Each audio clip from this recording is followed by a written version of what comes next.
नमस्कार भाई सभी लोगों को मोस्ट वेलकम है आज के सेशन में। आइए जल्दी से कमेंट में। मुझे याद आ रहा है नॉर्थ ईस्ट हिमालय वाला पार्ट कंप्लीट हो गया था। आज की क्लास में हमें कराना है हिमालय का विभाजन किसके आधार पर? नदियों के आधार पर। ओके। और हाँ, शाम वाला सेशन अटेंड जरूर करिएगा। शाम को जो होता है क्वेश्चंस वाला सेशन रात को 8 बजे YouTube channel Rakesh Yadav readers publication. Heading डालो चलो जल्दी से। डिवीजन ऑफ हिमालय, या इसी को कहा जाता है रीजनल डिवीजन।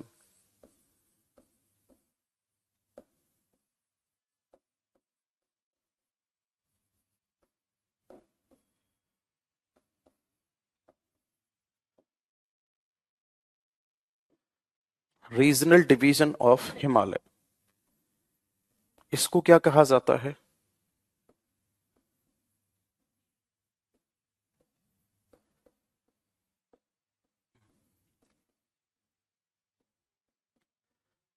हिमालय का क्षेत्रीय विभाजन। Regional division of Himalaya, Himalaya का क्षेत्रीय विभाजन किस आधार पर किया जाता है ये?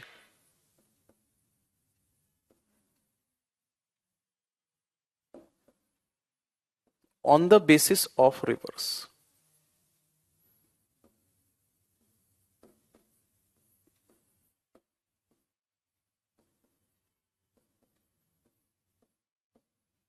नदियों के आधार पर किया जाता है।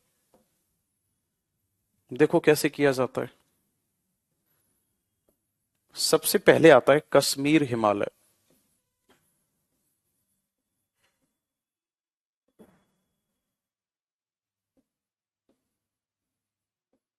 फिर आता है पंजाब हिमालय। कश्मीर या पंजाब एक ही बात है। कुमायूं हिमालय, नेपाल हिमालय और असम हिमालय। टोटल 4 भाग है।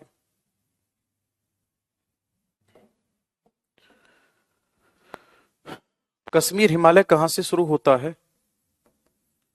ये फैला हुआ है सिंधु और सतलज नदी के बीच। कुमायूं हिमालय किस किस नदी के बीच है? सतलज और काली नदी के बीच। काली नदी मतलब शारदा। लिख दो, लिख दिया।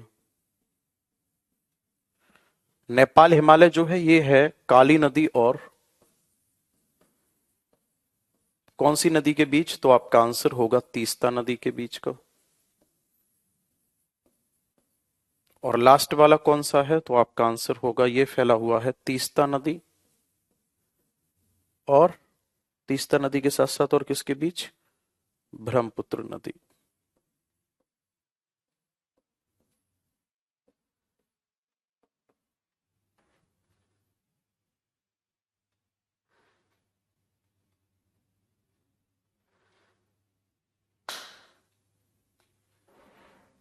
ठीक है, नोट करो इसको, फिर साउथ इंडिया के माउंटेन पढ़ाते हैं।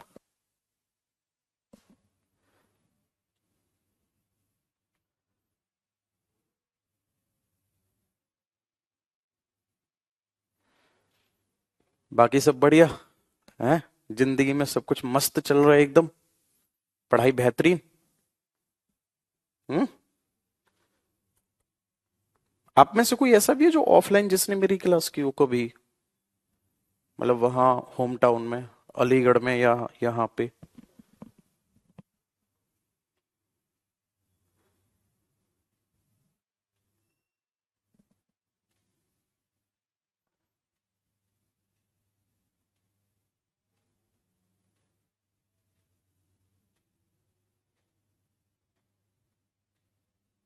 पठार कब पढ़ाएंगे? अभी इसको पूरा तो होने दे, जब भी तो पठार कराएंगे।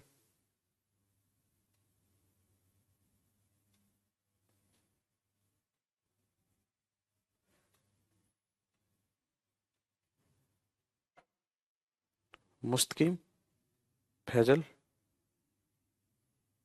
तेरा सही नाम क्या है? राजू है? मुस्तकीम कौन है? फैजल भी तू ही है? हम्म? बदला तो नहीं लेगा?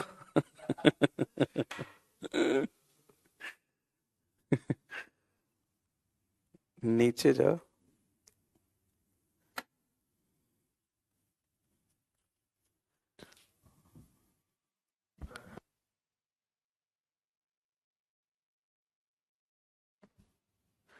हो गया भाई, शिकारियो। एक पूछ रहा है ये क्या है। चल बता ही देता हूँ, इतने प्यार से पूछेगा तो बताना पड़ेगा ना।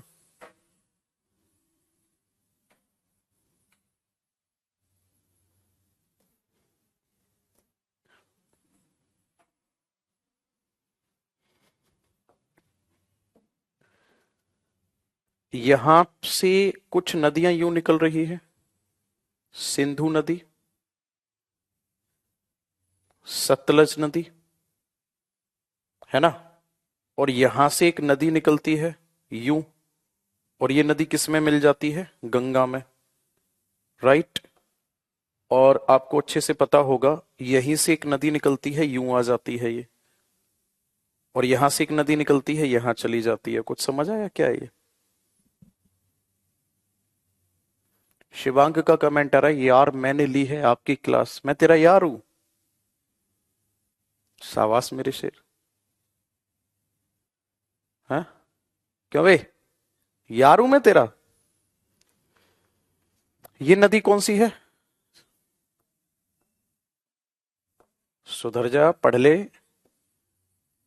ये है सिंधु नदी, ठीक है। और इसका नाम क्या है? सतलज। और इस वाली नदी का नाम है काली। और इसका नाम है गंगा। इसका नाम है तीस्ता, ठीक है। और इसका नाम है ब्रह्मपुत्र,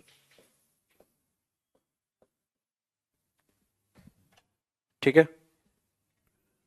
अब भाई साहब है क्या यहां पे, जो हिमालय माउंटेन था, ध्यान से समझना, यहां से हिमालय माउंटेन यूं था ये, राइट। यहां से यूं था। तो जितना हिस्सा पहला वाला जो है, इसको कहा जाएगा पंजाब हिमालय या कश्मीर हिमालय, क्योंकि सिंधु और सतलज के बीच का है। कोई मतलब नहीं शिवालिक आ रहा है और कौन सा आ रहा है क्या आ रहा है, हमें कोई मतलब नहीं, है ना। फिर कमेंटर, यार वेस्ट भी है आपका, ऑफलाइन ऑनलाइन दोनों में ही।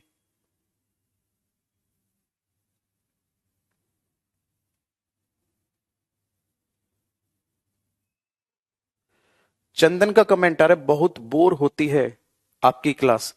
अब मैं आगे से अपनी क्लास में ना या नोरा फतेही को लेके आया करूंगा, उस पर 2 ठुमके लगवाया करूंगा। वो गाना है जो हाय हाय गर्मी, फिर 2 मिनट पढ़ा दिया करूंगा, तब तुझे इंटरेस्ट आएगा। गधा एक नंबर का। बी वाला पार्ट यहां आ जाएगा, सी वाला पार्ट यहां आ जाएगा, डी वाला पार्ट यहां आ जाएगा, ठीक है। ए बी सी डी मतलब नदियां जो है इनको क्या कर रहा है, तो आपका आंसर होगा ये नदियां क्या कर रही हैं, तो आपका आंसर होगा ये नदियां क्या कर रही हैं, उसको काट काट कर डिवाइड कर रही हैं। ओके, चलो यहां तक हो गया। हेडिंग डालो, माउंटेन ऑफ पेनिनसुला इंडिया।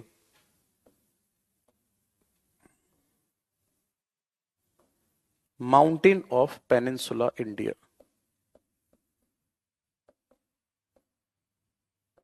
एक चीज तो मैंने नोटिस की है जब से ऑनलाइन शुरू हुआ है भाई साहब, हालांकि मैं हर स्टूडेंट के लिए नहीं बोल रहा हूं, कुछ स्टूडेंट ऐसे हैं जो अपनी गरिमा अपनी तहजीब सब कुछ भूल गए ऑनलाइन क्लास में। भाई उनको लगता है क्या ही कर लेगा टीचर ऑनलाइन में, लिख दो कुछ भी। मतलब इतना, जैसे पिछले लगभग 2.5-3 साल से हम तो इसी में लगे हुए हैं, है ना। एक का कमेंट आ रहा है, एक टीचर का नाम लेके कह रहा है कि आप उनकी कॉपी करते हो। किस चीज में कॉपी करता हूं? और भाई अगर तुझे ऐसा लग रहा है कि मैं किसी पर्टिकुलर उस टीचर की कॉपी कर रहा हूं, मैं तो सारे टीचर की रेस्पेक्ट करता हूं, है ना।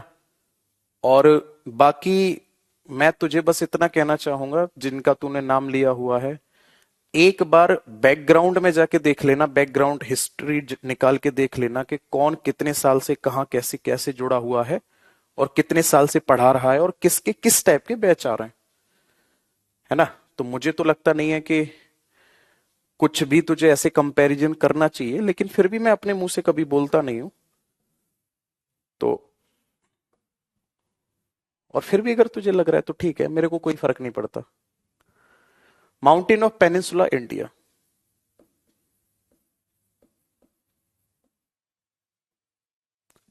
प्रायद्वीपीय भारत के पर्वत।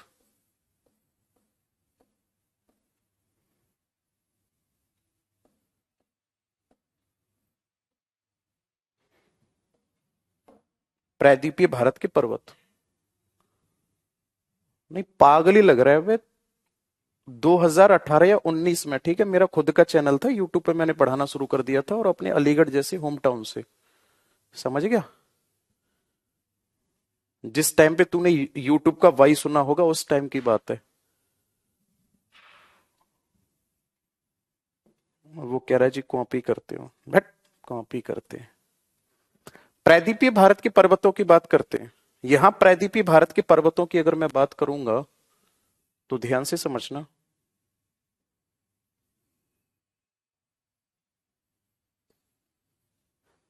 भाई साहब, यहां पे हम एक एक करके माउंटेन की बात करते हैं।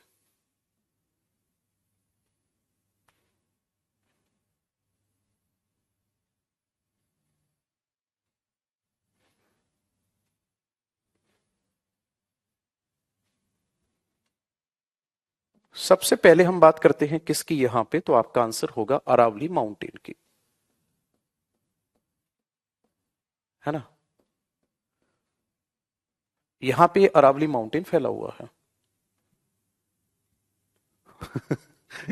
अभी होश में नहीं है, ऐसे नहीं बोलते। देखो ध्यान से, सबसे पहले बात करते हैं कौन से पर्वत की, तो आपका आंसर होगा अरावली पर्वत की। ठीक है, कौन सा पर्वत? अरावली पर्वत। अरावली पर्वत की सबसे पहले बात करते हैं, बहुत ध्यान से समझना। अरावली पर्वत की अगर मैं बात करूंगा तो अरावली पर्वत कहां से शुरुआत है, पहली बात तो ये है ना। अरावली पर्वत की अगर मैं बात कर रहा हूं तो भाई पढ़ लो यार। एक कमेंट कर रहा है आप राकेश यादव सर को जानते हो।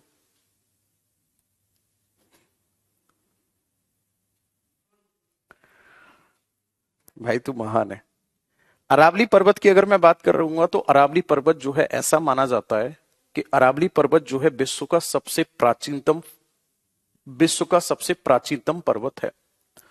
पर्वत मुख्यतः तीन प्रकार के होते हैं। एक तो होता है फोल्डिंग माउंटेन, है ना, यानी कि मोड़दार पर्वत।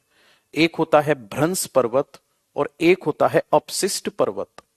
ऐसा माना जाता है कि गोवर्धन पर्वत जो है एक टाइम ऐसा था, ये भी एक बड़ा पर्वत हुआ करता था, लेकिन आज, है ना, लेकिन आज ये पर्वत जो है वो क्या हो चुका है, लगभग खत्म हो चुका है। ऐसा कहा जाता है कि अरावली जो है, अरावली पर्वत भी एक टाइम पर कैसा होता था।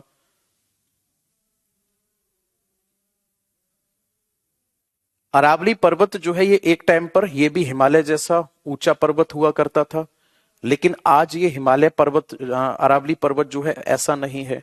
दो चीजों को बहुत ध्यान से समझना। एक ऐसा पर्वत जो आज बहुत ऊंचा खड़ा हुआ है, आगे आने वाले टाइम में ये भी घिस घिस कर, टूट टूट कर, ये भी पूरी तरह से कटा छटा हो जाता है, और इसी पर्वत को अपशिष्ट कहा जाता है। तो एक टाइम ऐसा था, अरावली मोड़दार और सबसे ऊंचा पर्वत हुआ करता था, लेकिन आज के टाइम पर अगर प्रेजेंट टाइम की मैं बात करूंगा, प्रेजेंट टाइम में अरावली एक रेजिडुअल माउंटेन या अपशिष्ट पर्वत है।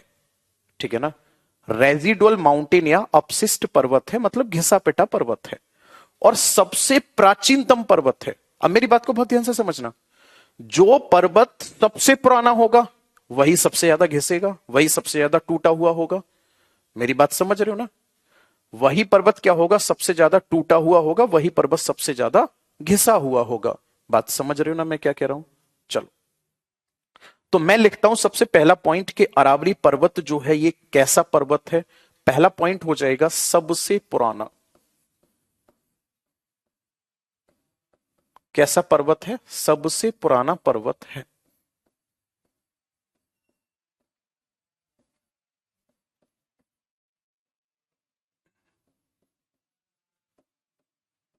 ये कैसा पर्वत है? ओल्डेस्ट माउंटेन है।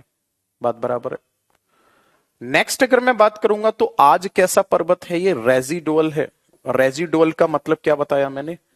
अपशिष्ट पर्वत। रेजिडुअल का क्या मतलब बताया? रेजिडुअल का मतलब बताया मैंने अपशिष्ट पर्वत है ना। नेक्स्ट अगर मैं बात करूंगा तो बहुत ध्यान से सुनना, अरावली की कहां कहां फैला हुआ है सर? अरावली की शुरुआत हो जाती है गुजरात से। गुजरात से और आगे बढ़ेंगे तो कहां पहुंच जाएंगे हम? राजस्थान। राजस्थान से और आगे बढ़ेंगे तो कहां पहुंच जाएंगे हम? हरियाणा, है ना। हरियाणा से और आगे जाएंगे तो कहां पहुंच जाएंगे? दिल्ली। इतनी जगह पर अरावली फैला हुआ है।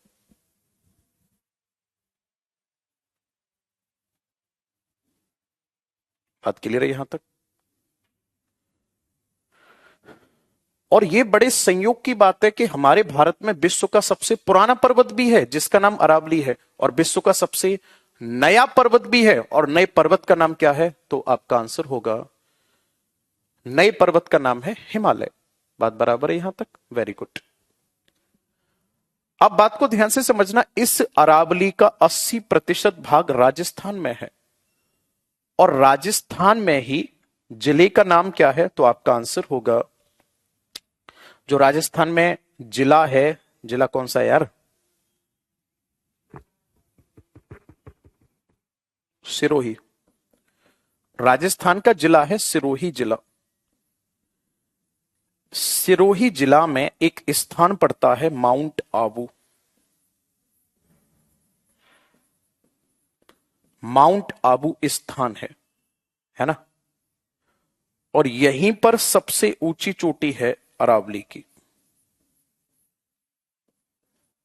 सबसे ऊंची चोटी है, और सबसे ऊंची चोटी का नाम क्या है?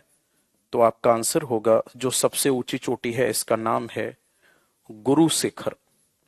और गुरु शिखर की ऊंचाई कितनी है? तो आपका आंसर होगा 1722 मीटर। ऊंचाई कितनी है इसकी? 1722 मीटर। बात क्लियर है यहां तक? चलो। अवशिष्ट नहीं होता, अपशिष्ट होता है। जो मैंने लिखा हुआ है वो सही लिखा हुआ है। ओके, दिमाग मत चलाओ। दिल्ली में इसी पहाड़ी को किस नाम से जाना जाता है? तो आपका आंसर होगा, दिल्ली में इसको कहा जाता है रायसीना पहाड़ी। दिल्ली में क्या कहा जाता है? रायसीना पहाड़ी कहा जाता है। और जो ये रायसीना पहाड़ी है, इसी पर क्या है सर? इसी पर हमारा राष्ट्रपति भवन बना हुआ है। इसी के ऊपर क्या बना है? हमारा राष्ट्रपति भवन बना हुआ है। बात क्लियर है यहां तक? माउंट आबू जो है ये किसके लिए प्रसिद्ध है? यहाँ पे धार्मिक स्थल माना जाता है, पवित्र स्थान माना जाता है। यहाँ पे काफी सारे मंदिर हैं, जैन मंदिर भी है। तो इसीलिए गुरु शिखर वाला जो क्षेत्र है, इसको कर्नल जेम्स टोड ने संतों का टीला कहा था इसको। बात क्लियर है? अब एक बात बहुत ध्यान से समझना, होता क्या है यहां पे, जैसे ही यहां से मानसून उठता है अरब सागर से, तो अरावली के पार निकल जाता है। यानी कि अरावली यूं है, मानसून यूं निकल गया, और यहां से जो मानसून उठता है वो इधर टकराकर इधर ही रह जाता है। आपको इतनी बात पता होना जरूरी है कि जब मानसून टकराता है तभी वर्षा करता है। आपको अच्छे से पता है, हाँ या ना? है ना। मानसून जो है जब टकराता है तो टकरा के ही बारिश करता है। अब आप यहां पे दोनों स्थिति देख रहे हो। जो अरावली मैंने बना रखा है, इस अरावली के इधर क्या है सर? पूर्व है, और इधर क्या है? पश्चिम है। जरा कमेंट करके बताना, वर्षा ज्यादा किधर होगी, पूर्व में या पश्चिम में? बात को बहुत ध्यान से सुनना और बताओ जल्दी से। अरावली के किधर वर्षा ज्यादा होगी, पूर्व में या पश्चिम में? बताओ बताओ जल्दी से।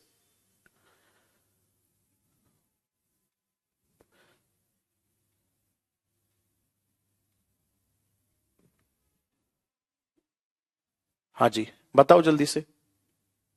किधर वर्षा ज्यादा होगी? अरे सिंपल सी बात है, पूरब में वर्षा ज्यादा होगी, क्योंकि यहां मानसून टकराता है।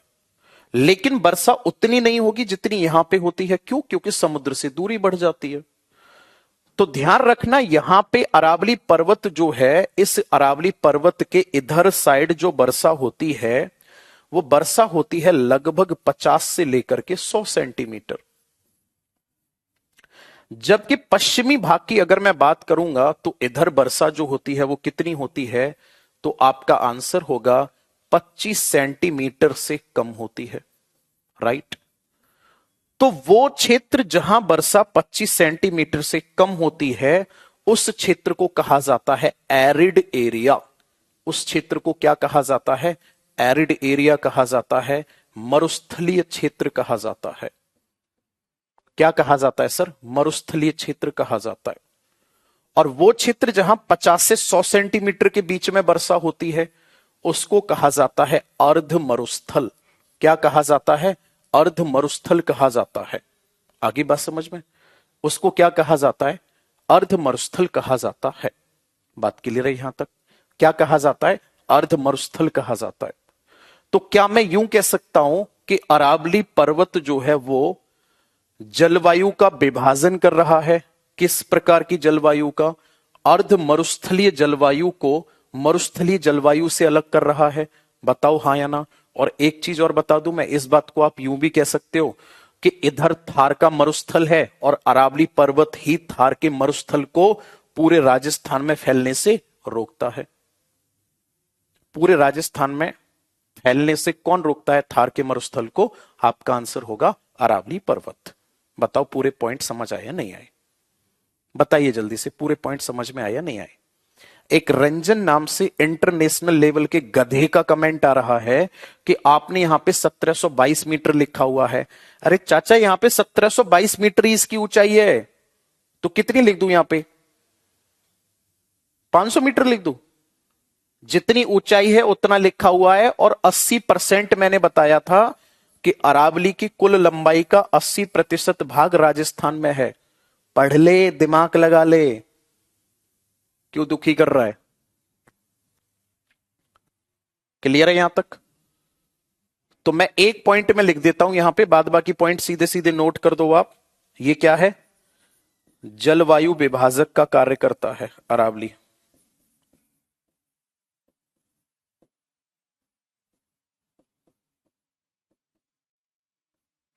जलवायु विभाजक का कार्य करता है।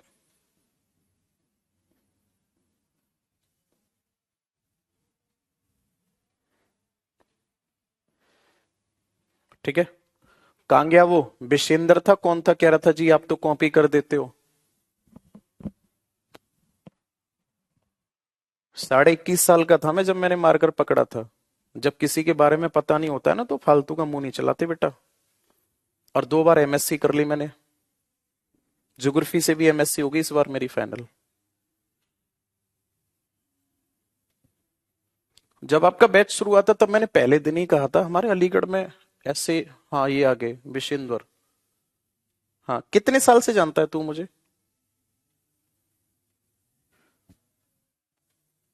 और ये बता दे कौन सा पॉइंट ऐसा लगा? भाई मैं ये मार्कर मेरे हाथ में, मैं कसम खा के कह रहा हूं इस बात की, मैं कभी भी किसी और पे डिपेंड नहीं रहा कि भाई उसका चुरा के कॉपी मार दूं। हर चीज को एनालाइज किया होगा, बुक से ढूंढा होगा। हाँ, बुक मैंने सारे राइटर की पढ़ी है। बुक का मैं जरूर कहूंगा।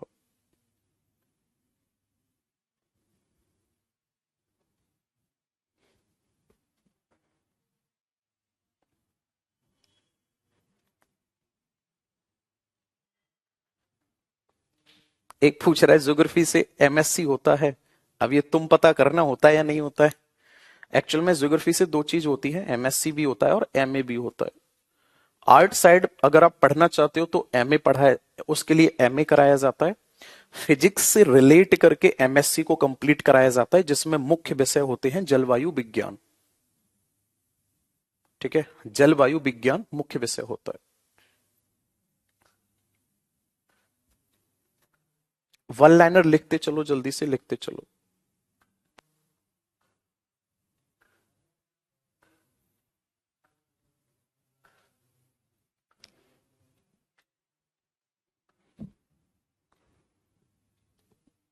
हो गया ना? उसमें मुख्य टॉपिक जलवायु विज्ञान होता है, क्योंकि क्लाइमेट या जलवायु में तो सब फिजिक्स घुसी पड़ी है ना।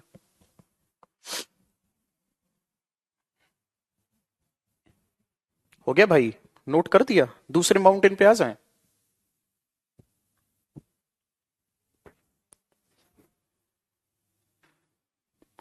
यूपीएससी में नहीं हुआ आपका? अब यार सिंपल सी बात है, यूपीएससी में हो जाता तो यहां थोड़ी पढ़ाते फिर, यूपीएससी देखते।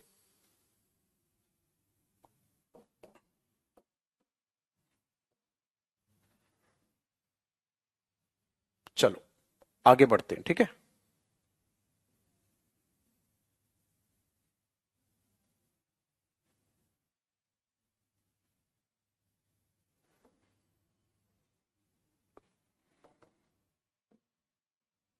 अब अगर मैं आपसे क्वेश्चन ये पूछूं, ध्यान से सुनना मेरी बात को। अगर मैं आपसे क्वेश्चन ये पूछूं कि अरावली मुख्यतः किस राज्य में है, अगर एक राज्य का नाम बताना है तो कौन सा राज्य बताओगे? जल्दी से कमेंट करो।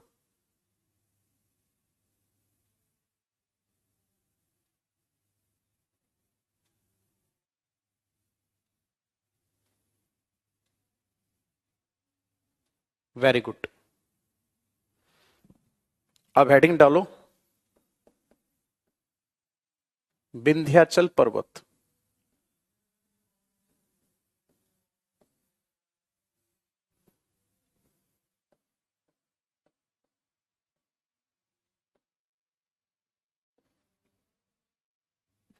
विंध्याचल पर्वत की बेसिकली अगर मैं बात करूंगा तो विंध्याचल पर्वत कहां स्थित है, तो आपका आंसर होगा ये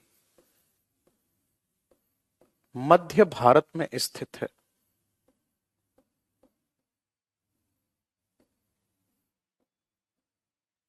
है ना? कहां पर है ये? मध्य भारत में स्थित है। और जब मध्य भारत में स्थित होगा तो ये, भाई सिंपल सी बात है, एकदम सेंट्रल पार्ट ऑफ इंडिया में लोकेटेड है। ठीक है ना? सेंट्रल पार्ट स्थित है, मतलब भारत के मुख्य क्षेत्र में यहां पर ये है। तो ये जो पर्वत है ना, इस पर्वत का नाम है विंध्याचल पर्वत। लिख दूं? इसका नाम क्या है? इसका नाम है विंध्याचल। ये पर्वत कौन सा है सर? आपका आंसर होगा ये है विंध्याचल पर्वत। सर ये मध्य भारत में स्थित है विंध्याचल पर्वत। अब ध्यान से समझना इसकी विशेषता क्या है। ये एक ब्लॉक माउंटेन है, भ्रंश पर्वत है, उसे छोड़ो, उसमें तो खो जाओगे आप। यहां पे लाइमस्टोन मिलता है। लाइमस्टोन, सैंडस्टोन, क्वार्ट्ज, मार्बल, ये सब मिलते हैं। यहां पर चूना पत्थर, यहां पर बलुआ पत्थर, यहां पर क्वार्ट्ज, और यहां पर मार्बल। ये सारे के सारे यहां पर क्या है? ये मिनरल्स, ये सब मिलते हैं। अब ध्यान से समझना, कहां कहां फैला हुआ है ये? गुजरात में भी है, एमपी में भी है ये, बिहार में भी है ये, और भाई साहब यूपी में भी है। मुख्य राज्य यही है। मध्य प्रदेश में मुख्यतः ये स्थित है ना? और यहां पर एक चोटी पड़ती है जिसका नाम है सद्भावना।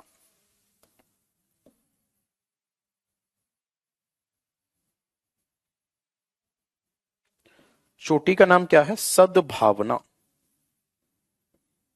मैं जहां कहीं भी त्रिभुज लगा दूं, समझ जाना चोटी है, मतलब ऊंचाई की बात हो रही है। ये सिंबल होता है। और इसकी ऊंचाई कितनी है? 572, 500, 752 मीटर। 571, 572 मीटर है, 752 मीटर है। और कहां पर स्थित है? मध्य प्रदेश में स्थित है। ऊंचाई हमेशा मीटर में ही ली जाती है, गहराई भी मीटर में ही ली जाती है। बराबर है यहां तक?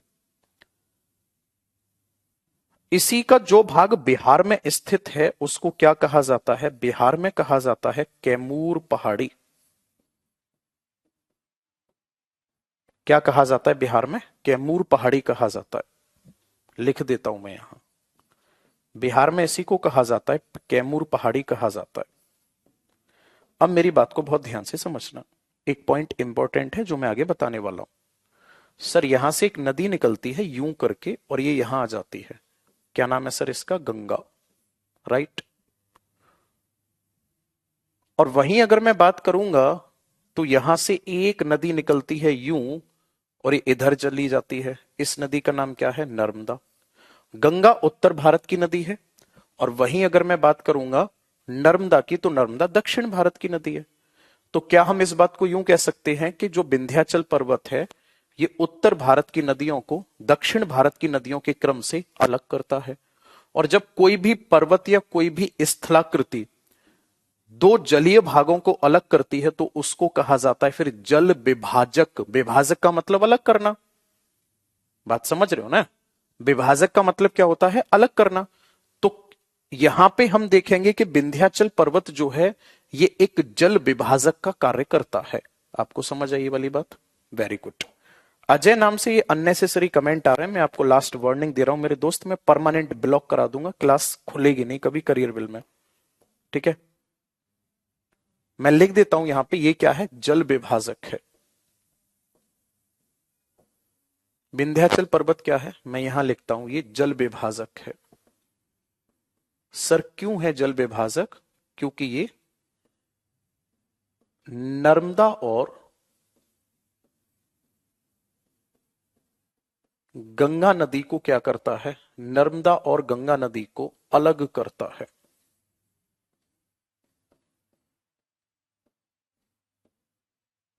नर्मदा और गंगा नदी को क्या करता है? ये अलग करने का काम करता है। बात बराबर है? Very good. अब आ जाओ अगले पॉइंट पे। अब बहुत ध्यान से समझना, पहले इसको नोट करो फिर बताता हूं। पहले इसको नोट करो।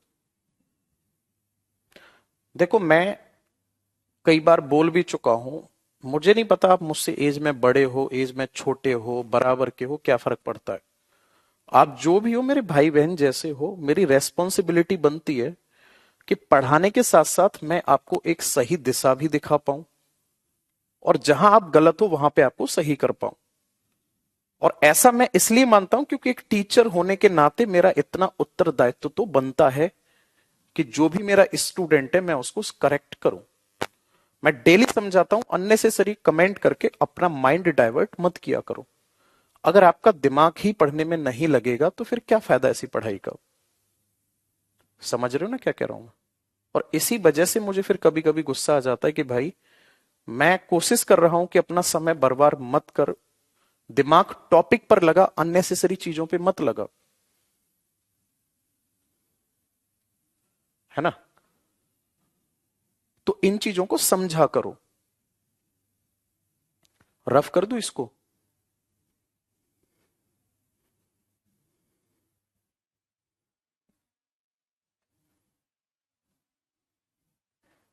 हो गया?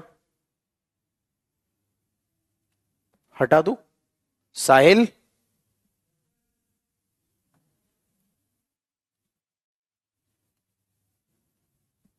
ये पूरी स्क्रीन पे कमेंट लगा, कमेंट कट के क्यों आ रहा है?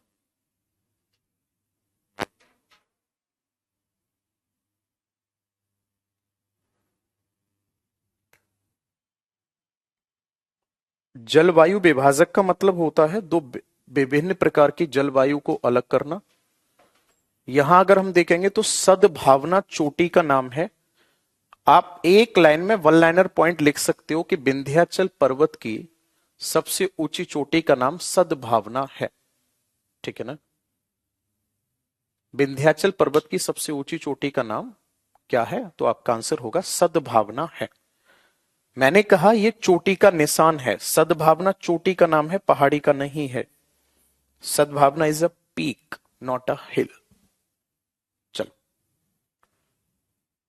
अब आगे जो मैं बताने जा रहा हूं वो बहुत ध्यान से समझना। ये डायग्राम आपने,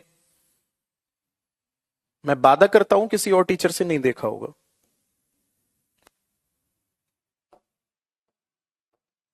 और एक और चीज बता दूं, आप मुझसे एक पॉइंट पूछोगे ना कि सर ये पॉइंट कहां से पढ़ा था, किस बुक में पढ़ा था, मैं उस बुक का सोर्स बता सकता हूं आपको एक एक पॉइंट का, कि ये चीज मैंने वहां से सीखी थी या वहां पे उस जगह दे रखी है। पेज नंबर तो खैर नहीं याद।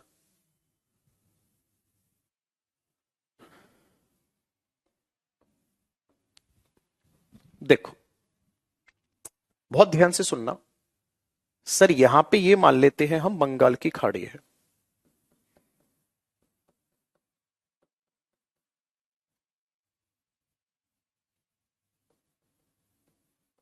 ठीक है, ये मान ली हमने क्या है, बंगाल की खाड़ी। बहुत ध्यान से समझना है, कमेंट बंद कर दो बिल्कुल। और इधर मान लिया हमने, इधर क्या है सर, यहां पे है अरब सागर।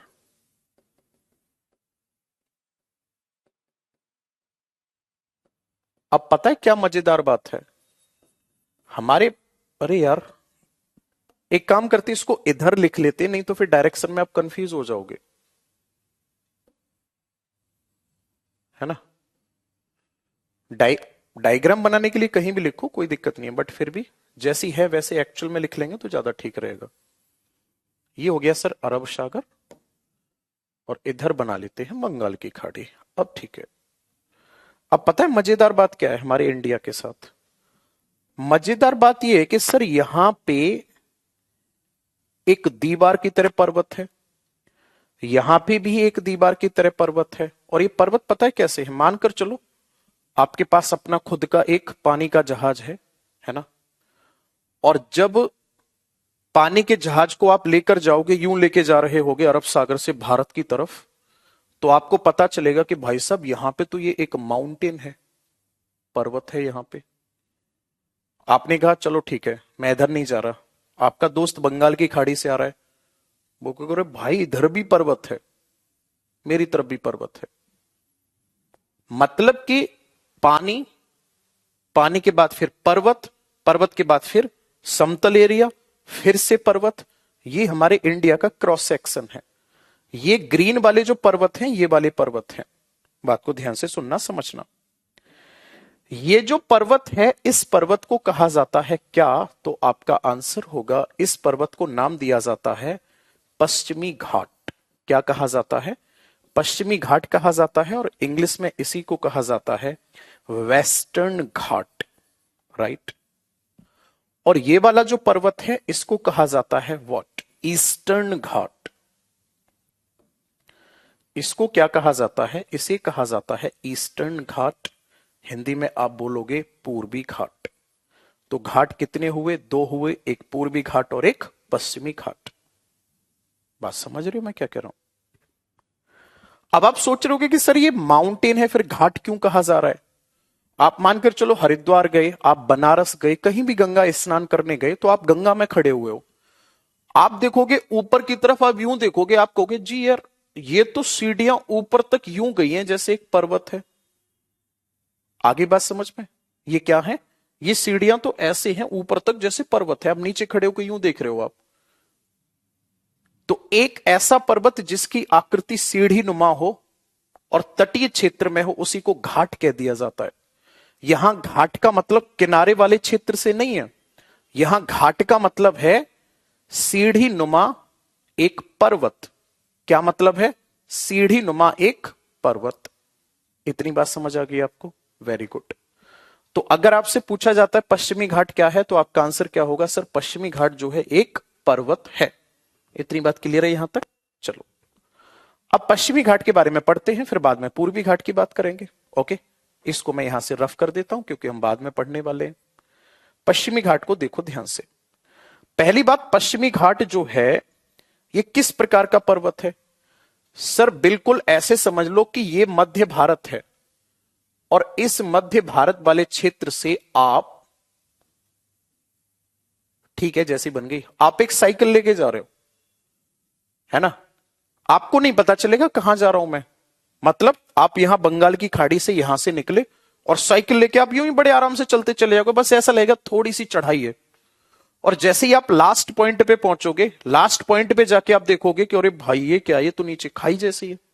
मेरा कहने का मतलब ये है कि पश्चिमी घाट का पश्चिम की तरफ तो एकदम तीव्र ढाल है, दीवार की तरह ढाल है, जबकि मध्य भारत में बहुत निम्न ढाल है, मंदा मंदा है। बिल्कुल ऐसे समझ लो, यूं जा रहे हैं, यूं जा रहे हैं, बहुत हल्की हल्की सी ऊंचाई बढ़ रही है, ऊंचाई बढ़ रही है, ऊंचाई बढ़ रही है, यहां पहुंचे, यहां पहुंचने के बाद एकदम तीव्र ढाल। किसी भी पर्वत का अगर यूं ढाल है, एक तरफ तीव्र ढाल और एक तरफ निम्न ढाल, तो ऐसे पर्वत को भ्रंश पर्वत कहा जाता है, या ऐसे पर्वत को बिलॉक पर्वत कहा जाता है। तो पश्चिमी घाट के केस में भी यही है। तो पश्चिमी घाट कैसा पर्वत होगा? एक भ्रंश पर्वत है या फिर एक बिलॉक पर्वत है ना? पश्चिमी घाट कैसा पर्वत है? मैं पहला पॉइंट लिख रहा हूं, यह एक भ्रंश पर्वत है, यह एक भ्रंश पर्वत है ना, यानी इंग्लिश में भी लिख देता हूं मैं, ये एक ब्लॉक माउंटेन है। सर ये एक भ्रंश पर्वत है। कहां से कहां तक फैला हुआ है ना? कहां से कहां तक फैला हुआ है सर पश्चिमी घाट? यहां से शुरू हो जाता है गुजरात से, है ना? तो कौन कौन से राज्य आ जाते हैं इसमें? गुजरात। गुजरात से और आगे बढ़ेंगे तो कहां पहुंच जाते हैं? गुजरात से और आगे बढ़ेंगे तो महाराष्ट्र। महाराष्ट्र के बाद फिर सर गोवा। गोवा के बाद सर कौन सा? कर्नाटक। कर्नाटक के बाद सर केरल। केरल से अब देखो आप यहां तक आगे, फिर इधर की तरफ मुड़ रहा है ये। केरल के बाद फिर तमिलनाडु। काउंट करो कितने स्टेट हो गए? 1 2 3 4 5 6। 6 राज्यों में फैला हुआ है। और 6 राज्यों में जब ये फैला हुआ है तो इसकी लंबाई लगभग 1600 किलोमीटर है। ये तो है इसकी लंबाई। 120 से 160 किलोमीटर तक क्या है? इसकी चौड़ाई है। किसकी? इस पर्वत की। अब मेरी बात को बहुत ध्यान से सुनना, समझना।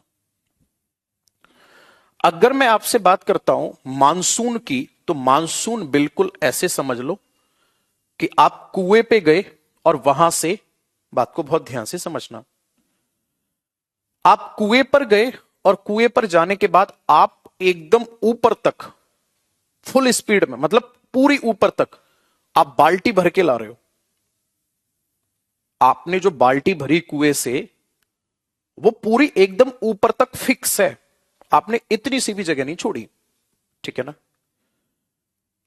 अब एक बात बताओ, आप उस बाल्टी को लेकर जाओगे और इनकेस ऐसा होता है कि किसी दीवार से टकरा जाते हो आप, तो पानी फैलेगा या नहीं फैलेगा? अरे सिंपल सी बात है, पानी फैलेगा। कुएं का मतलब क्या हो गया? कुएं का मतलब हो गया हिंद महासागर, बंगाल की खाड़ी, अरब सागर, राइट?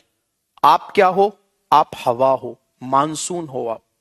मेरा कहने का मतलब यह, मानसूनी हवाएं समुद्र से जलवाष्प लेकर चलती हैं और जैसे ही ये कहीं जाके टकराती हैं, बारिश कर देती हैं। जैसे पानी फैलता है, सेम वैसे ही बारिश हो रही है। तो मेरी बात को बहुत ध्यान से समझना। सर होगा क्या? जैसे ही यहां से बाल्टी भर के आप चले और जैसे ही बाल्टी भर के चलोगे, धड़ से टकरा गए एकदम से, तो पानी फैलेगा या नहीं फैलेगा? दैट मीन्स यहां बारिश होगी या नहीं होगी? तो भाई साहब, यहां पे भारत में दूसरे नंबर पे सबसे ज्यादा वर्षा होती है और यही नियम लागू होता है यहां पे। यहां से आप बाल्टी भर के जैसे ही आगे बढ़े और यहां तो थोड़ी सी दूरी करते ही भाई साहब बिखर गया, चारों तरफ पानी पानी हो गया। यानी भारत में सबसे ज्यादा वर्षा और भारत में दूसरे नंबर की वर्षा। तो मेरा कहने का मतलब यह है, और सबसे बड़ी बात पता है क्या है? जैसे ही मॉनसून उठना शुरू करता है, मॉनसून उठते ही सीधा जाके केरल में टकराता है। और केरल जो है वो किसका भाग है? तो आपका आंसर होगा केरल पश्चिमी घाट का भाग है। तो क्या मैं यूं कह सकता हूं कि पश्चिमी घाट पर संपूर्ण भारत में सबसे पहले वर्षा होती है? क्या मैं इस बात को कह सकता हूं? कमेंट करो जल्दी से। क्या मैं इस बात को यूं कह सकता हूं कि पश्चिमी घाट पर सबसे पहले वर्षा होती है? क्यों? क्योंकि पश्चिमी घाट जो है वो केरल में स्थित है और केरल में सबसे पहले मानसून जिस पहाड़ से टकराता है, उस पहाड़ का नाम ही पश्चिमी घाट है। तो कहा जा सकता है ना? वेरी गुड, मैं लिख देता हूं यहां पे, सबसे पहले सबसे पहले वर्षा प्राप्त करता है? पश्चिमी घाट सबसे पहले वर्षा प्राप्त करता है और कब? जून। जून का फर्स्ट वीक या जून का प्रथम सप्ताह। जून का फर्स्ट वीक या जून का प्रथम सप्ताह। मजा आ रहा है? Very good. अब बहुत ध्यान से समझना, बहुत ध्यान से समझना। एग्जाम्पल से समझाएंगे। आप भी देसी आदमी हो और हम भी कहीं इंग्लैंड से नहीं आए, हम भी आपके जैसे। दो कंडीशन है भाई साहब। कुआं से आप बाल्टी भर के 50 मीटर आगे बढ़े तो पानी थोड़ा बहुत तो फैलेगा, और उसी बाल्टी को लेके फिर आप 100 मीटर बढ़े, उसी को लेके फिर आप 500 मीटर तक गए, तो पानी छलकते छलकते कम होगा या ज्यादा होगा? जैसे जैसे आप जितनी दूर जाते जाओगे बाल्टी में पानी कम होता चला जाएगा। क्यों? क्योंकि कुएं से दूरी बढ़ रही है। कुएं का मतलब समुद्र। जैसे जैसे समुद्र से दूरी बढ़ती है वैसे वैसे वर्षा की मात्रा कम होती चली जाती है। क्यों? क्योंकि जलवाष्प की मात्रा कम होती चली जाती है। बात समझ में आ रही है या नहीं? तो इसका मतलब यह है, दो कंडीशन है। मैं ए और बी करके आपसे बात करता हूं, है ना? दो कंडीशन है सर। पहली कंडीशन है कौन सी? बात को बहुत ध्यान से सुनना, समझना और रिप्लाई करना। मैं कुछ पूछ रहा हूं। पहली कंडीशन तो है ए, दूसरी कंडीशन है बी, तीसरी कंडीशन है सी। बताओ सबसे ज्यादा वर्षा कहां होगी? पहली कंडीशन में, ए में, बी में, सी में। जल्दी बताओ सबसे ज्यादा बारिश कहां होगी? सबसे ज्यादा बारिश कहां होगी बताओ? ए की कंडीशन में, बी की कंडीशन में, सी की कंडीशन में। जल्दी जल्दी कमेंट फास्ट। अरे वाह, सबका आंसर आ रहा है सर, ए की कंडीशन में ज्यादा होगी। अरे सिंपल सी बात है, पानी भर के जैसे ही चले और वहीं के वहीं अगर बाल्टी लेके गिर गए तो पानी ज्यादा फैलेगा, और 500 मीटर दूर जाके और तब अगर पानी फैल रहा है तो पानी तो ऑलरेडी उसमें कम हो गया। समझ रहे हो मैं क्या कह रहा हूं? Very good. तो मेरा कहने का मतलब यह कि पश्चिमी घाट पे वर्षा की मात्रा होती है ज्यादा। क्यों? क्योंकि समुद्र से दूरी बहुत ही कम है। समुद्र से दूरी कम होने के कारण पश्चिमी घाट पे वर्षा होती है ज्यादा। अब आप एक बात बताओ, आपने देखा होगा गांव में जो हम पेड़ पौधे लगाते हैं, जैसे ही बारिश का मौसम आता है भाई साहब ऐसे एकदम से लहरा जाता है जैसे पता नहीं इसको क्या मसल प्रोटीन खिला दिया हो। भाई सिंपल सी बात है, जब बारिश का पानी मिलता है पौधे को तो बहुत तेजी से ग्रो करता है। और एक कंडीशन ऐसी है कि भाई साहब भरपूर मात्रा में जितना पानी चाहिए ले, कितना पानी चाहिए ले, सप्लाई हो रही है लगातार। तो सिंपल सी बात है, घने वन कहां ज्यादा होंगे? ए बी सी किस कंडीशन में? भाई जहां वर्षा ज्यादा वहां वन ज्यादा घने होंगे और हर समय हरे भरे रहेंगे।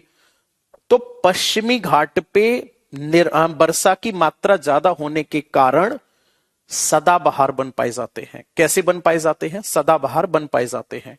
अब मेरी बात को बहुत ध्यान से समझना। वन किसे कहा जाता है? वन उसे कहा जाता है जिसमें पौधे की विभिन्न प्रकार की प्रजातियां हो।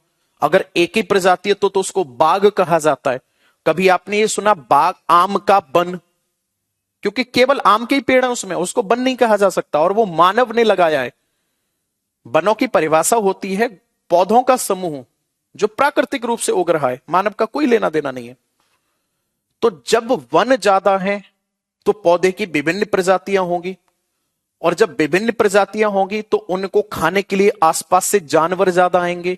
मेरा कहने का मतलब यह कि वन में पौधे भी ज्यादा होंगे और जानवर भी ज्यादा होंगे, और जानवर की विभिन्न प्रजातियां, है ना, और पौधों की विभिन्न प्रजातियों को अगर मिला दिया जाए तो इसी को एक शब्द दिया जाता है जिसे कहा जाता है जैव विविधता।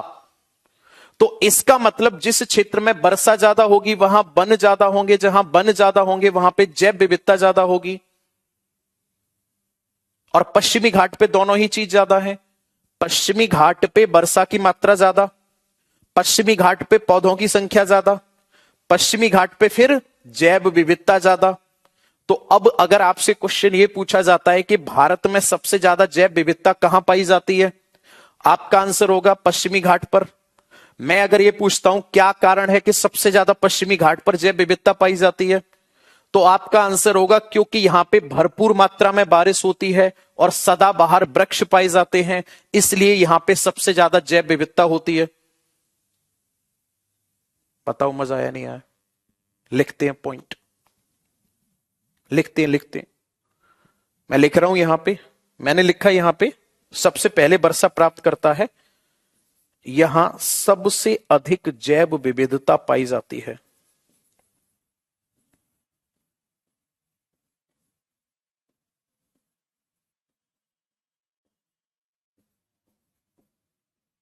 सबसे अधिक जैव विविधता पाई जाती है। एक एक बात का कारण समझा दिया क्यों पाई जाती है। यहां पे क्या होता है सर? सबसे अधिक जैव विविधता पाई जाती है, राइट? और वन ज्यादा होंगे या नहीं होंगे? सर वन भी ज्यादा होंगे और जानवरों की विभिन्न प्रजातियां होंगी। यहां पर कैसे वन पाए जाते हैं? सदाबहार वन पाए जाते हैं। कैसे वन पाए जाते हैं? सदाबहार वन पाए जाते हैं। और जो ये सदाबहार वन होते हैं, इन्हीं को क्या कहा जाता है? इन्हीं को कहा जाता है 16 वन। इनको क्या कहा जाता है? 16 वन कहा जाता है। एक वन लाइनर क्वेश्चन बेहतरीन सा तैयार हो गया। भारत में 16 वन कहां पाए जाते हैं? पश्चिमी घाट पर।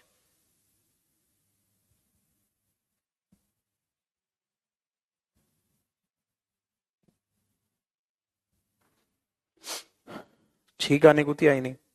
रंजन का कमेंट आया, सर अधिक पानी से उनकी जड़ें सड़ती नहीं है।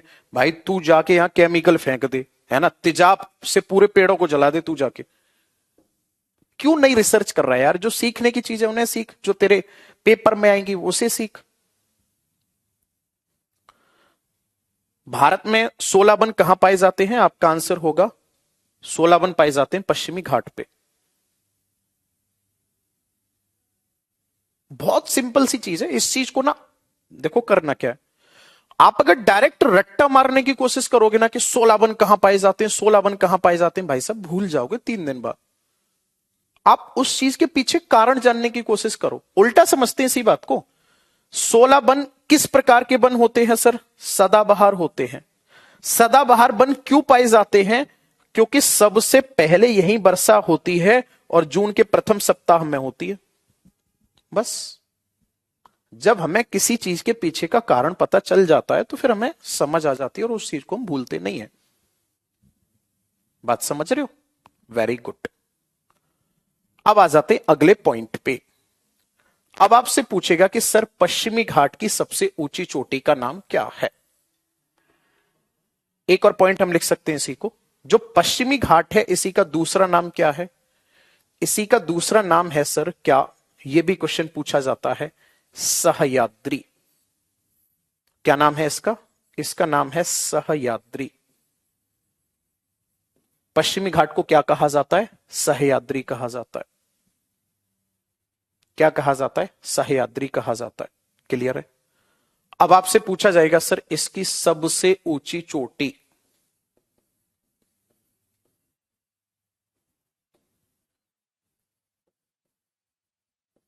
सबसे ऊंची चोटी कौन सी है? आपका आंसर होगा सबसे ऊंची चोटी का नाम है अनायमिडी।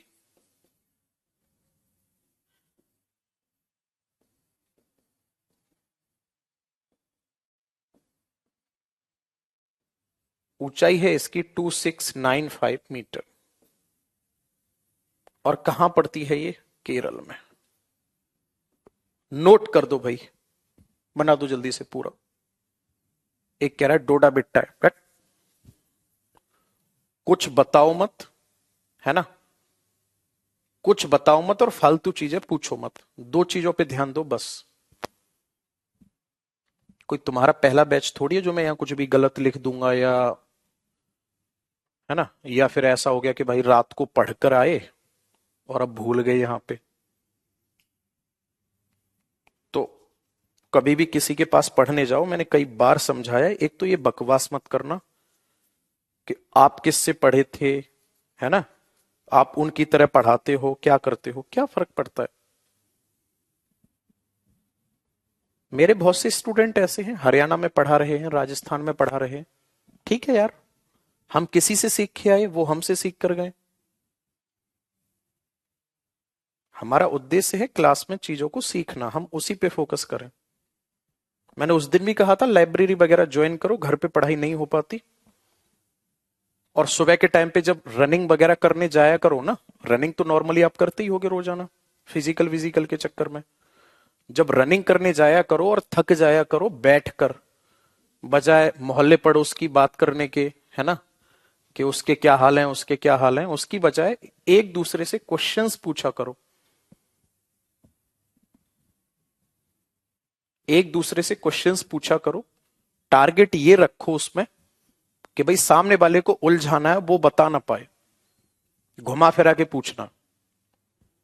और ये चीज कम से कम 20 से 25 मिनट करो आप, आध घंटे का आप उसमें वो रखो। तो इससे क्या होगा, दो फायदे होंगे, आपका सब्जेक्ट भी बहुत अच्छा हो जाएगा और दूसरा फायदा यह होगा कि आप कोई भी अपने फ्रेंड के साथ राजनीतिक बात नहीं करोगे तो आपके और आपके फ्रेंड के बीच में कभी भी दरार नहीं आएगी, क्योंकि जहां फालतू बातें होती हैं वहां पे लड़ाइयां होना शुरू हो जाती हैं।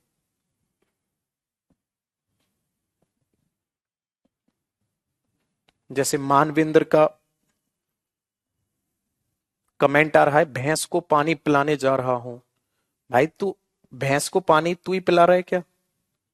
ये अद्भुत चीज तेरे ही पास है क्या? हमने भी बहुत पानी पिलाया। फर्क ये हो सकता है कि तू खुद भैंसे जैसी बुद्धि का हो, है ना। तो जो डिनर करे ना तेरी भैंस, उसके साथ खुद भी कर लियो फिर।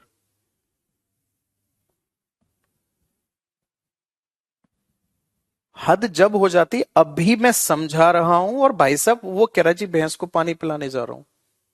मतलब ये इतना बड़ा मुद्दा हो गया कि इसको क्लास में बताया जाए।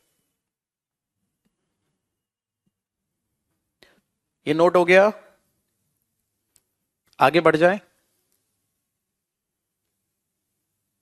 ये विंध्याचल का पार्ट है? बिल्कुल भी नहीं, विंध्याचल का पार्ट नहीं है। ये जो वेस्टर्न घाट है ये सबडक्शन ऑफ अरेबियन सी से बना हुआ है ना।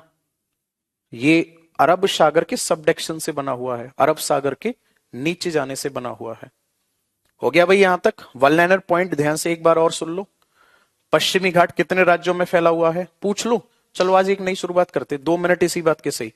सारे लोग कमेंट में आओ जल्दी से, फोन हाथ में ले लो और मैं जो वन लाइनर पॉइंट पूछ रहा हूं उनके आंसर दो। बताओ जल्दी से, पहले क्वेश्चन का आंसर दो। पश्चिमी घाट कितने राज्यों में फैला हुआ है? विकास का सबसे पहले आंसर आया, जल्दी बताओ, 2 मिनट लगेंगे, रिवीजन मारो जल्दी से। पश्चिमी घाट कितने राज्यों में फैला हुआ है? ठीक है, कितने राज्यों में फैला हुआ है? 6 राज्यों में फैला हुआ है। दूसरे क्वेश्चन पे आ जाओ, दूसरे क्वेश्चन का आंसर दो जल्दी से। ये बताओ, जो दूसरे क्वेश्चन पे आ जाओ। अरावली की सबसे ऊंची चोटी का नाम क्या है? अरावली की सबसे ऊंची चोटी का नाम, अरावली की सबसे ऊंची चोटी का नाम क्या है?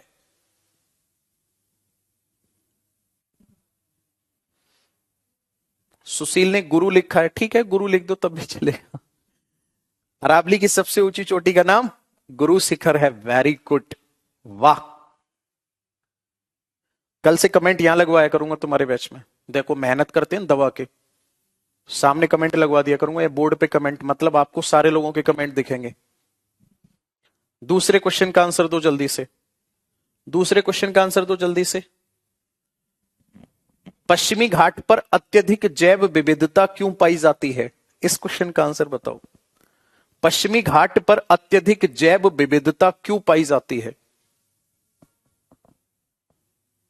पश्चिमी घाट पर अत्यधिक जैव विविधता क्यों पाई जाती है? Comment fast. वेरी गुड, ये सुशील नाम से ही फिर से कमेंट आया है। अब फर्क देखो अपने आप में और लोगों में। आपको कारण पता है क्योंकि वहां वर्षा ज्यादा होती है, इस वजह से जैव विविधता पाई जाती है। आप कारण बताने में सक्षम हो। अगर क्वेश्चन ये आ जाता है कि भारत में सबसे ज्यादा जैव विविधता कहां पाई जाती है, तो आपका आंसर क्या होगा? भाई सब सोचने की जरूरत ही नहीं पड़ेगी आपको, है ना। चलो ऐसे ही पढ़ो मेहनत से। अच्छा ये बताओ, कैमूर पहाड़ी कहां पर स्थित है? कैमूर पहाड़ी कहां पर स्थित है? इस क्वेश्चन का आंसर और दो जल्दी से। कैमूर पहाड़ी कहां पर स्थित है? भाई सब मैं सच बता रहा हूं, इतनी खुशी हो रही है, मेहनत वसूल दिख रही है यार सामने। कैमूर पहाड़ी कहां पर स्थित है?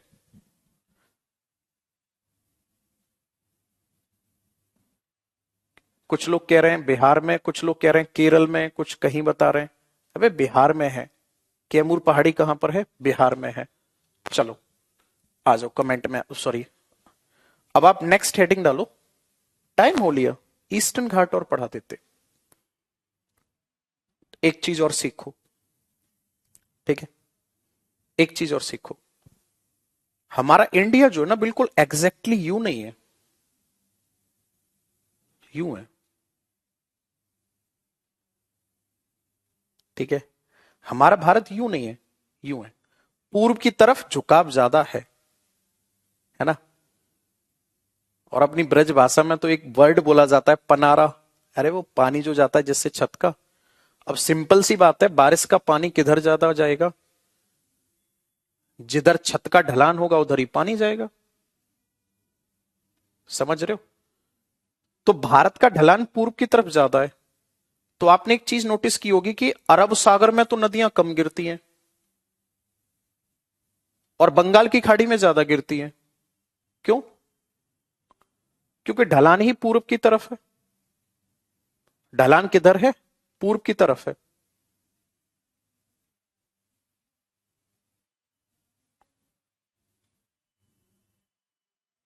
ढलान किधर है? पूर्व की तरफ है। अब जब पूर्व की तरफ ढलान ज्यादा है, छत का ढलान आपने करवा दिया, जब वो क्या नाम है, जब आपने छत डलवाई थी अपने घर पे, तो आपने ढलान करवा दिया था पूर्व की तरफ, तो पानी उधर ही जाएगा। और सिंपल सी बात है, जब पानी उधर ज्यादा गिरेगा। अच्छा एक बात बताओ, दो चीजें बहुत ध्यान से सुनना समझना। आपका घर बना हुआ है, इधर साइड में तो वही घर का पनारा गिर रहा है, मतलब पानी इधर साइड गिर रहा है, और पीछे की साइड नहीं गिर रहा। तो जो खड़ंजा होता है वो किधर टूटेगा? जिधर पानी गिरेगा वहां खड़ंजा जो है वो टूटेगा या नहीं टूटेगा? या जहां छत का पानी गिरता है वहां देखा होगा गड्ढा सा हो जाता है या नहीं हो जाता है? क्यों? ज्योग्राफी ऐसी समझ आती है छोटे छोटे एग्जाम्पल से। क्यों हो जाता है गड्ढा? क्योंकि पानी क्या करता है, बल लगाता है लगातार, और बल लगाने के बाद वहां पे जो मिट्टी जमी हुई होती है उसको तोड़ देता है और मिट्टी बह जाती है। मेरी बात समझ रहे हो मैं क्या कह रहा हूं? मिट्टी क्या कर देती है? बह जाती है। अब बात को बहुत ध्यान से समझना। सर ये है पश्चिमी घाट और ये है पूर्वी घाट। मैंने अभी आपसे क्या कहा कि ढलान इधर ज्यादा है, तो मेरा कहने का मतलब यह है कि विभिन्न नदियां आकर इससे टकराएंगी, हां या ना? टकराएंगी या नहीं टकराएंगी? कुछ नदियां यूं निकल जाती हैं ऊपर की तरफ से, ज्यादातर नदियां आके बार बार हिट करेंगी। तो बताओ मुझे, पूर्वी घाट टूटेगा या नहीं टूटेगा? पूर्वी घाट टूटेगा या ऐसा ही बना रहेगा? पूर्वी घाट टूटेगा या नहीं टूटेगा? बिल्कुल टूटेगा सर। किसने तोड़ दिया पूर्वी घाट को? पूर्वी घाट को तोड़ दिया नदियों ने। पूर्वी घाट को किसने तोड़ दिया? नदियों ने। और एक बिल्कुल यूं पर्वत था, यूं। बात को बहुत ध्यान से समझना। अब नदियों ने इसको यहां भी काटा, यहां भी काटा, और यहां भी काटा, यहां भी काटा। अब इसको नदियों ने कर दिया यूं, यूं, और बीच में यहां होके नदी निकल गई। तो ये भी पहाड़ी, ये भी पहाड़ी, और ये भी पहाड़ी। तो मैं आपसे पूछता हूं, देखिए रौनक नाम से कमेंट आ रहा है, इसको अवॉइड कर, आज की क्लास में कमेंट न कर पाए। लिख रहा है नहीं टूटेगा, आहूजा सीमेंट से बना है। अवॉइड कर इसके कमेंट को, दोबारा कमेंट है इसको ब्लॉक कर देना। हाँ जी। अब मैं अगर आपसे पूछता हूं कि पूर्वी घाट को पहाड़ियों में किसने विभाजित किया, आंसर बताओ। पूर्वी घाट को पहाड़ियों में किसने विभाजित किया, बताओ। पूर्वी घाट को पहाड़ियों में किसने विभाजित किया? Very good. भाई सुशील का सबसे पहले आंसर आता है, क्या बात है भाई सुशील, स्टूडेंट ही है या कोई और है? लेकिन बहुत अच्छा, हम बहुत अच्छा है मेरे भाई, मेहनत कर रहे हो आप, या आपने मेहनत की है तब आप तुरंत आंसर दे पा रहे हो। इसको कंटिन्यू करो आप, बहुत अच्छा करोगे लाइफ में, और क्या पता कर भी रहे हो। हाँ जी, ऑनलाइन में क्या पता चलता है कौन कहां से। लिखो चलो, बोल के लिखाता हूं इसी बात को, हिंदी में लिखो चलो जल्दी। हेडिंग डालो पूर्वी घाट, लिखो। पूर्वी घाट पर्वत, लिखो लिखो आराम आराम से, बिल्कुल ऑफलाइन की तरह लिखो। लिखो पूर्वी घाट पर्वत दक्षिण भारत की नदियों द्वारा, लिखो पूर्वी घाट पर्वत, पूर्वी घाट पर्वत दक्षिण भारत की नदियों द्वारा पहाड़ियों में विभाजित कर दिया गया है। पहाड़ियों में, पहाड़ियों में विभाजित कर दिया गया है। पहाड़ियों में विभाजित कर दिया गया है, लिख दिए लाइन। नेक्स्ट लिखो, यह पर्वत 3 राज्यों में फैला है। यह पर्वत, यह पर्वत 3 राज्यों में फैला हुआ है। यह पर्वत 3 राज्यों में फैला हुआ है। बोर्ड पे ध्यान दो, उड़ीसा,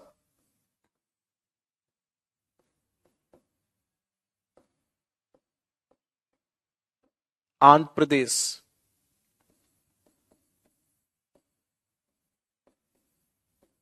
तमिलनाडु। अब पहाड़ियां कौन कौन सी हैं देखो ध्यान से। उड़ीसा में एक पहाड़ी पड़ती है जिसे कहा जाता है उत्तरी सरकार, नॉर्दर्न सरकार।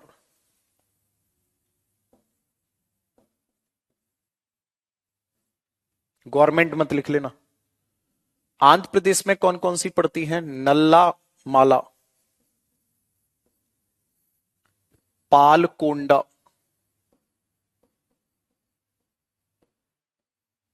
वैली कोंडा,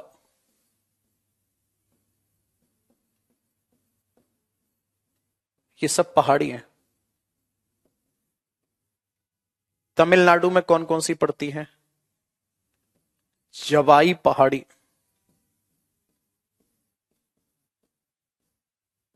शेवरॉय पहाड़ी,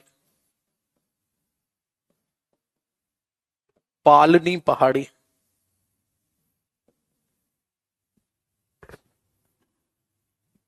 नोट करो, नोट करो।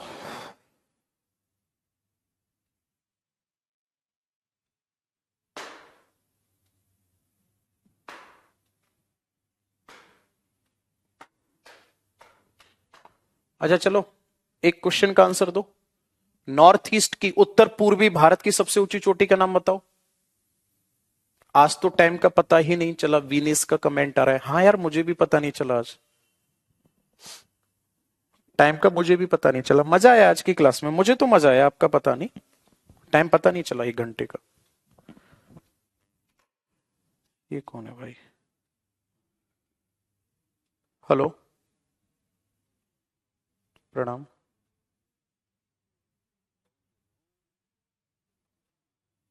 अलीगढ़ से रवि, कौन, समझ नहीं आया। हाँ हाँ हो रही है, मैं क्लास में हूँ अभी। बताओ जल्दी बताओ।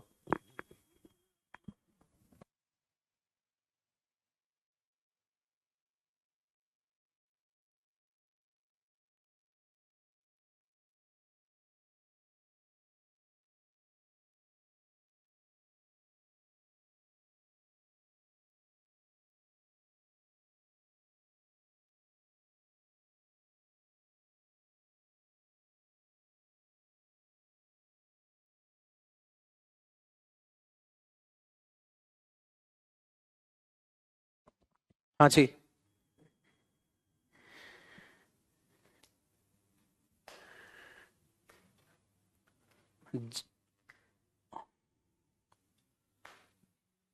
इसकी सबसे ऊंची चोटी जो है ना, उसकी इसकी वर्तमान में देखो, दो चीजें बहुत ध्यान में रखना।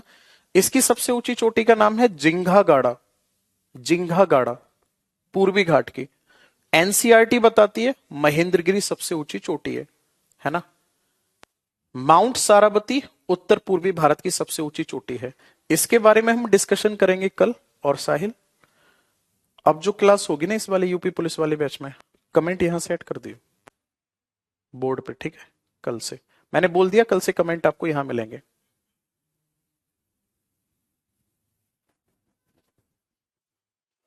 लास्ट क्लास हो चुकी है, बस 2 मिनट आपसे बात करना चाहूंगा और मैं फिर आपको समझा रहा हूं। कोशिश किया करो, हमें कोई भी फालतू की बात नहीं करनी है। जैसे मानवेंद्र नाम से कमेंट आ रहा था, मैं भैंस को पानी पिलाने जा रहा हूं। भाई समझ इन चीजों को, ठीक है ना। मंदिर में जाकर अगर आप हंसी मजाक करने जा रहे हो तो फायदा क्या है फिर मंदिर जाने का? वहां तो आप पूजा करने के लिए गए थे ना। क्लास में अगर पढ़ने के लिए आ रहे हो तो इन चीजों से फर्क नहीं पड़ता कि आप भैंस को पानी पिलाने जा रहे हो या गोबर डालने जा रहे हो, या है ना, या गोबर के उपले पाथने जा रहा है, ठीक है, या पाजेब पहन के डांस करने जा रहा है, नृत्य करने जा रहा है, क्या फर्क पड़ता है? तो हमेशा याद रखो इन चीजों को। क्लास का मतलब क्लास, और मेरे साथ ही नहीं, हर टीचर के साथ। हर टीचर के साथ कोशिश ये करो कि भाई अगर मैंने 2,000 रुपए दिए ना तो हर एक टीचर से 4-4 हजार का वसूल करके ले जाओ। समझ रहे मेरी बात? डाउट पूछो, फालतू बात मत करो। अपने आप को ऐसा बनाओ। कभी कभी आपने देखा होगा कि जब अपन छोटे हुआ करते थे तो उस टाइम पे रिश्तेदार आ जाते थे, तो पापा जब नीचे से आवाज लगाते थे, बोले आजा रे पानी दे जा। तो हो सकता है आपके साथ हुआ हो या ना हुआ हो, मेरे साथ ऐसा होता था भाई साहब, डर लगता था कि वो कहीं कुछ पूछ ना ले। समझ रहे हो क्यों? क्योंकि पहले ही हम देख लेते यार ये तो पढ़े लिखे से लग रहे हैं। कुछ लोग आपने ऐसे भी देखे होंगे कि आप दूर से ही उन्हें देख रहे होगे, बोले यार पढ़ा लिखा लग रहा है, बात करने में एक हेजिटेशन सी होती है। अब तो नहीं, जब छोटे होते थे तब।